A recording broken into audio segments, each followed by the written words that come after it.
You can still get your life back. Get your life back. It's real. Get your life back. Get your life back. Hey, good afternoon, everybody. My name is Cheryl Howard. I'm a certified life purpose coach, a mental health professional, a empowerment and inspirational speaker, and I am a minister. Today, I did something earlier in my Single Woman of Purpose group, and I kind of wanted to get a little bit more detail into it, but I talked about boundaries. The reason why I did something in that group is because I have Saturdays as a self-care Saturday, and when we talk about self-care, I just want to bring this around a little bit. We talk about self-care and different things that we can do to care for ourselves so we can really be good for other people as well. So, but part of self-care, what some people forget to focus on is creating healthy boundaries, personal boundaries in our life, because believe it or not, it helps you to manage your life better. Things are smoother. It enhances your quality of life because you're setting limits, not only limits, also on the flip side of that, healthy boundaries where you may need to open up in some areas. And we'll get into that as well. But it's just very important for you and to understand other people's boundaries. And so we have to practice this in all types of relationships, right? Our professional relationships, our romantic relationship, like husband, wife, our children, yourself as well. So respect your own boundaries. Communicate that to other people, and then also respecting other people's boundaries. But I'm going to go over a little bit of definitions of the certain type of boundaries I kind of want to talk about before I get into the traits of certain boundaries as well. For those of us who may not, and some of us know, but sometimes we just to get into detail about it, but we understand what it means when we may say physical boundaries, like the proximity of space in which you feel comfortable with, what is inappropriate proximity for you, what makes you feel comfortable and uncomfortable, and those things sometimes we have to communicate in certain relationships, because sometimes we may feel somebody is a little too close, and I have to be really aware of that as a mental health professional and a life coach, as well as a pastoral counselor, and then for people in general, whatever.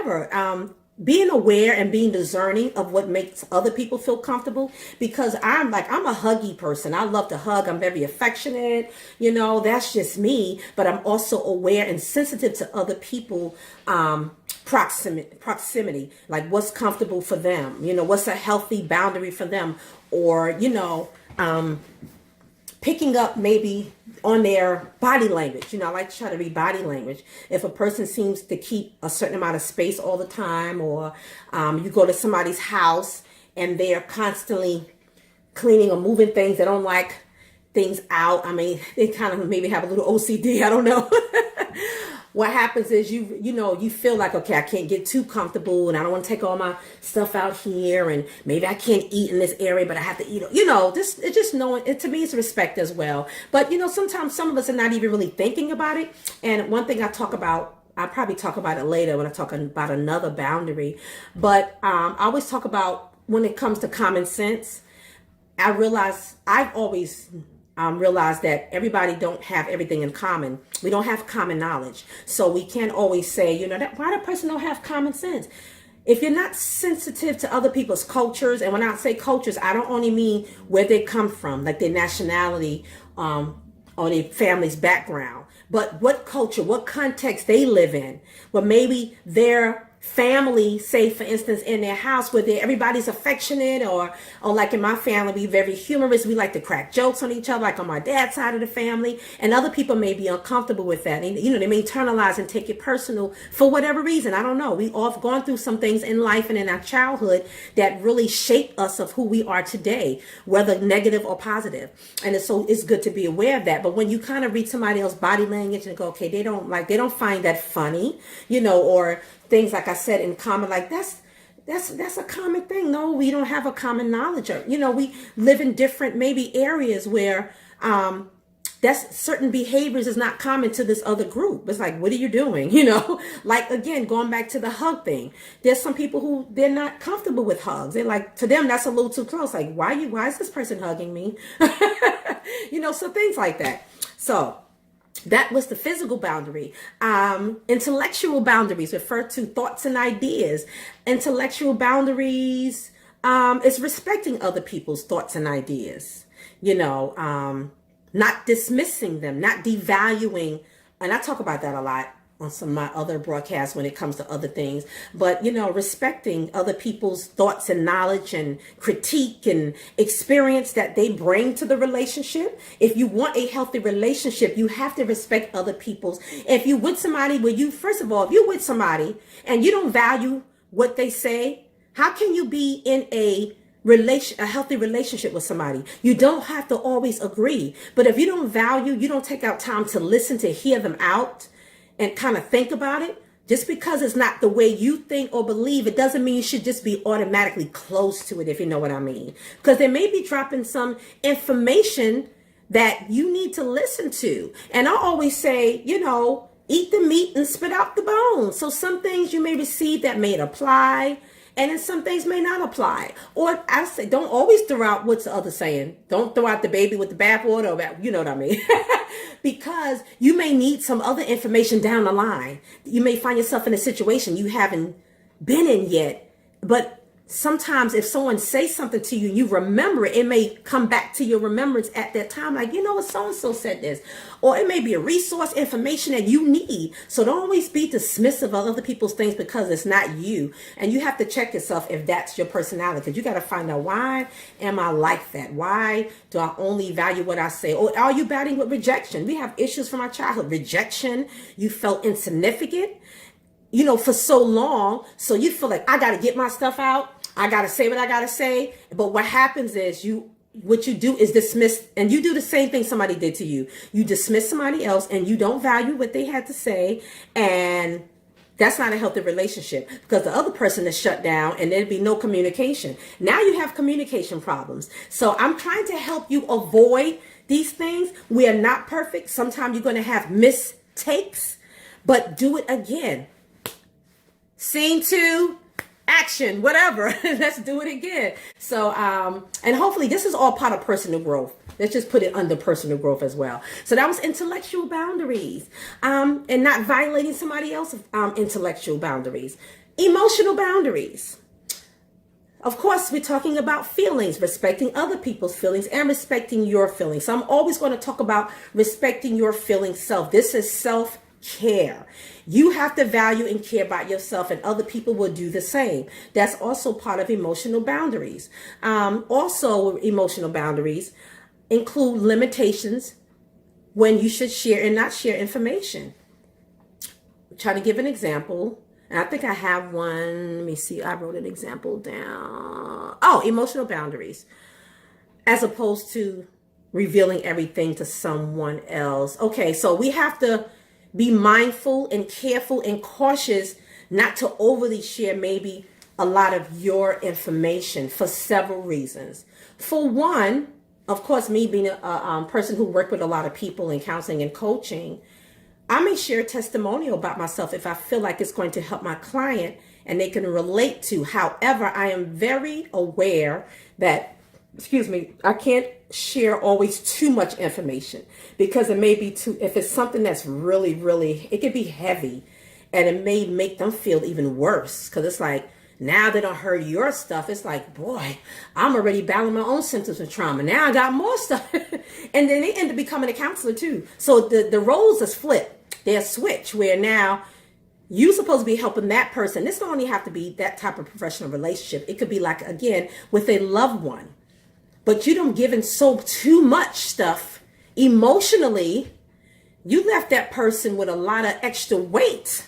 And so now you created more problems for the individual. So be very careful of the emotional baggage that you drop on other people, and be aware of yours and what you can handle, because other people may do the same thing. And you know what? Communicate that to the individual. You'd be surprised when you learn how to communicate in an assertive fashion, where it's not coming out aggressive and out of anger, because because if it's a healthy relationship that you're trying to build, then you already know you don't want the person to feel like you're attacking or insulting them. But if they said or done something that made you feel some kind of way, that's negative, you're letting them know. And if they really care about you, they will listen. Even if they feel a little sting in the beginning, they'll think about that thing like, wow, I really didn't mean to hurt Cheryl's feelings. So I think next time I address it, I'm going to approach it a different way. That's maturity, and you doing the same thing. Like, I got to be careful how, or what I'm saying is don't receive everything and internalize it neither, because that's on the other side where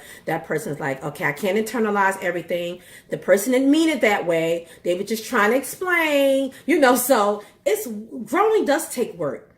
But you want to put in the work when you love other people and you want to be in relationship with other people. And the thing I've been talking about lately is having a relationship with yourself, getting to know yourself, getting to know your boundaries and your space. In order for you to be in a good relationship, you have to know what those things are. And then you have to learn how to communicate them with other people, even with your children.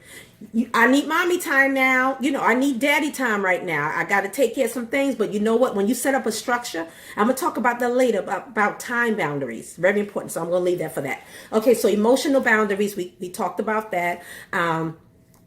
Sometimes emotional boundaries include violating somebody else's feelings and thoughts, or feeling violated when someone criticizes and belittles and invalidate your feelings. That goes back to something we talked about before. But they don't validate your feelings. They invalidate your feeling, and they always criticize and they belittle. And that's not a healthy relationship to be in. So if someone is constantly doing that, you got to ask yourself, first of all, you have to have the self-love, good self-esteem, because when you have good love for yourself and self-love and self-esteem, you don't allow yourself to be an abusive, because that's abusive.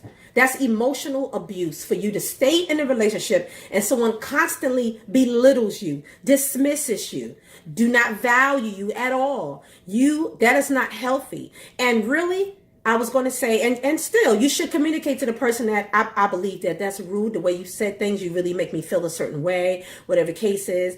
And some situations you say it and you leave, because if you have to tell a person that over and over again, I don't personally believe you should be with a person like that. Maybe they still need to grow, because then no one is going to change overnight. And sometimes you want to fix and change people overnight, but you know that this is constant for them. This is a behavior that they need to deal with. And there's other situations where they just need some awareness about it and communication and some growth. And you can work on those things and see what's workable. Work with me here. We can work together, because we all have things, so it's good to have an open dialogue and communication like that, where you can share things and they can share things and you don't take it personal and you work through stuff. That's ideal, right? Okay, so sexual boundaries.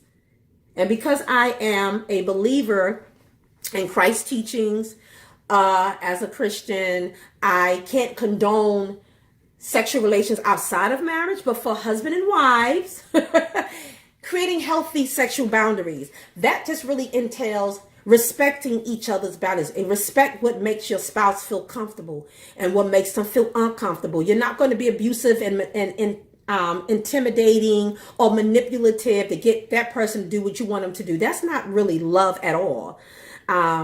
It's not about being selfish. Sexual relations is something that God created for husband and wife to be expressive of their passion and their love for each other. And so there's a mutual desire to please each other, not just yourself. You don't want to feel like you're being used or like you're a prostitute, whether you're male or female, in a marital relationship. Something is wrong with that. Yes, husband and wife do things sometimes. They're not always in the mood, but you want to please your mate. But it's not in a way where it's like, if I don't do this, this person's going to leave me, or and you doing it out of fear. That's not healthy. And fear does not come from love. No. So that's unhealthy sexual boundary. So respecting each other's desires and what makes them feel comfortable and uncomfortable, that is very, very, very important in that area. Material boundaries refer to money and possessions. So learning how much to share, how much not to share. Like I said, sometimes I think about the Bible scripture, not to cast our pearls before swine, meaning give something valuable to someone. And it could be yourself, because you are valuable. You are fearfully and wonderfully made. And you cannot spend and waste your time giving your valuable self to someone who does not appreciate you. They do not value you or respect you. Yet you keep giving of yourself until you have nothing left. You're unhappy. You're unsatisfied. You feel worthless because you've given this person your power and everything, and you don't have nothing else left of you to give. And then you end up staying in a relationship because you feel powerless. So no, we're going to break that cycle. I'm about breaking bondages, okay? My coaching practice is Get Your Life Back, inspirational coaching. And what I do is motivate people, and I push them to live in their purpose. So I help them break through barriers and propel into purpose. That is my motto. Motivating people to break through barriers and propel into purpose. So sometimes we have to break the barrier of a cycle that we always find ourselves in. Like, why I keep ending up in the same situation, in the same type of relationship? We need to take a look at ourselves and do our own self-assessment. Like, why am I doing this? You know, you may find the root of it, but then after you find the root of it, do things you need to do to change it. I gave this funny story and I told my daughter about it. It's so funny. But you know what? I had to do this because it helped me mentally. When I was very young, and I'm going to talk about, you know, the power of no and learning to say no, because that's another boundary too. But I remember I noticed within myself when I was real young, this is like when I was a child and teenager, I would always, when you walk down the sidewalk, you know how, you know, there's people coming from one direction, you're going another way, so you're kind of passing. But I had a tendency where I always let people by. Like I'm just always swaying out the way to let other people walk by. And I realized the reason why to me that I was able to see something deeper, because we do that sometimes, it's okay. But I understood that I was passive when I was young, and I was very, very nice, sometimes too nice, and people took my niceness for weakness. And I end up valuing other people more than I valued myself. So I learned these things when I was a child, believe it or not. Because I would look at things. I was always a person to analyze certain things. So I stopped looking at myself. And I was saying, why do I do that? So I realized, okay, there's an esteem issue there, and there's some insecurities there. And I know I've gone through some childhood traumas. So when I stopped putting the two and two together as I got older into my latter teens, what I did was I said, you know what? I'm going to do this. And for me, it's going to be a start. It's going to be a way for me to stand strong, be assertive, and hold my ground. So what I did, y'all gonna laugh at me, I don't care. This may help somebody. I purposely and intentionally decided that when I walk down the street, and I would do this on certain days, intentional about it, I'm gonna walk straight, and I'm not gonna pass. I'm not gonna swerve out the way for somebody to go past. I'm gonna practice walking straight down the street and let other people go around me. So you can picture that. I'm walking and I'm letting other people go around, because I would do it all the time when nobody even asked me to. And I'm like, okay, what is that? So I wanted to change that. So that was my way. So what I'm saying is you can take small steps when you want to break a cycle of something. Like, okay, no, I can't keep doing that, because I do that in other areas of my life. And so that's why I use that exercise for myself. Let me stop practicing this now in this way. And then you can start doing it in other areas of your life. Like, okay, I'm not going to always let somebody get their opinions and things out. That's what we talked about, the intellectual boundaries thing. And I don't say what I feel I have to say. You know, my opinion may be just as valuable as somebody else. And so this is what self-talk comes in. And you guys, those of you who follow me, you know I'm big on self-talk. Okay, wait a minute, Cheryl. What you have to say is valuable, because I believe that I'm valuable and I have a lot to say or thought about something. Because everything is not always about somebody being right. We may be in a group where you're just sharing. That's it. There's no right and wrong. You're just sharing your view, your opinion, what you thought about, your experience, and why you feel the way you do about something, and why you think the way you do about things. And that's it. And so I've learned to do things over the years to where now I guess I can say mastered assertive communication. Because with everything, there's a boundary. That's where the time coming, when to say, when not to say it. But I'll say I'm doing well with being assertive, you know, asserting myself in a certain environment, or asserting myself to communication. So I will be heard, but not in a way where you still got some rejection issues like number 45 does. I did this and I need to be heard, and because you're looking for validation. I believe, for me, I see a little boy in him that's looking for validation. He has a sense of worthlessness, or low self-esteem, or don't feel as competent.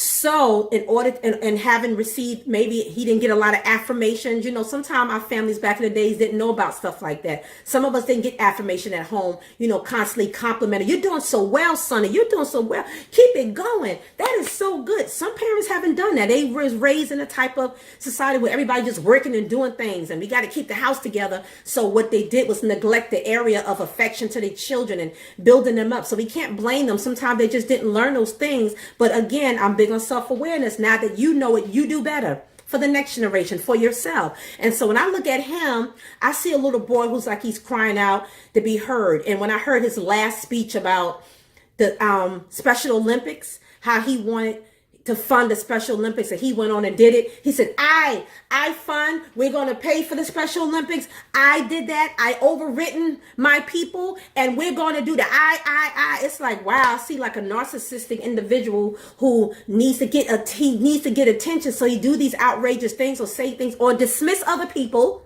and devalue other people. And it's all about him, me, myself, and I. That's what I see. Okay.